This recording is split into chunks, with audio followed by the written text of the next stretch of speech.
hurried down the steep stairs. In the cellar, 2 men from Hauser's division emerged from the dark as he passed. He nodded briefly in greeting, and the 3 of them continued along the corridor, which had a row of cells on either side. The cells were now used for storage, except for the one at the end, which belonged to Hauser's department, Division Z. Only a select few knew about this room and what it contained. Not even Comrade Erich Mielke, head of the Stasi, nor Comrade Erich Honecker knew of its existence. They were merely informed of the results that it produced. Occasionally, that is. Hauser retrieved the bunch of keys from his pocket and unlocked the cell. Leaning hard on the steel door, he pushed it open. The rusty hinges squealed in protest. A naked bulb hung from the ceiling, casting a pale yellow glow onto the damp walls. The room had neither windows nor other forms of ventilation. Back in the day, they kept about 20 prisoners in this cell at a time, but now it contained nothing but a large black metal container that was placed in the middle of the room. The container was made out of 4 ship's doors encased in metal, including the frames, which were welded together. Hauser himself had commissioned a man, hand-picked from the shipyard in Rostock, to fabricate what in DZ was known as the chamber, here, on location. The top door, which served as the lid, had a porthole.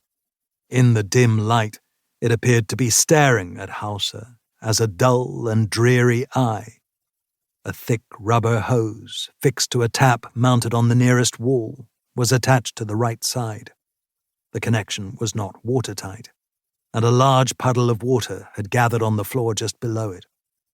Hauser stepped over the puddle, walked up to the chamber, and leaned over the rusty lid, where the black paint was peeling off in large flakes. He rubbed the fist of his gloved hand against the porthole and banged on the glass.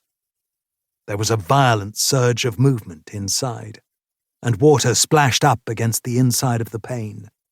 Hauser banged on the glass again, and this time a large, swollen face emerged from the dark, and bloodshot eyes stared at Hauser in blind panic. "Only the innocent sleep, Leo," mumbled Hauser. 2. Christianshavn, 12th September 2013. Mogens poured the remains of his porridge into the kitchen sink, turned on the cold water tap. Using the brush to mash the lumps, he watched the flakes dissolve and disappear down the drain. He glanced at his watch. 10 minutes to 7. Next door, the neighbor's little boy was sobbing. Mogens dried his hands on the dishcloth and looked down to make sure he had not spilt any of his breakfast on his shirt. Satisfied, he yanked open the fridge door and started emptying the contents into a plastic rubbish bag. Then he went out onto the landing to toss the rubbish into the chute. Once he was back inside, he went to the bathroom to put his toothbrush and half a tube of toothpaste into the toiletry bag that he had packed the night before. The bare essentials. He caught a glance of his reflection in the mirror. His hair was thinning. He brushed a few erratic wisps off his forehead, removed his thick glasses, rubbed his tired eyes.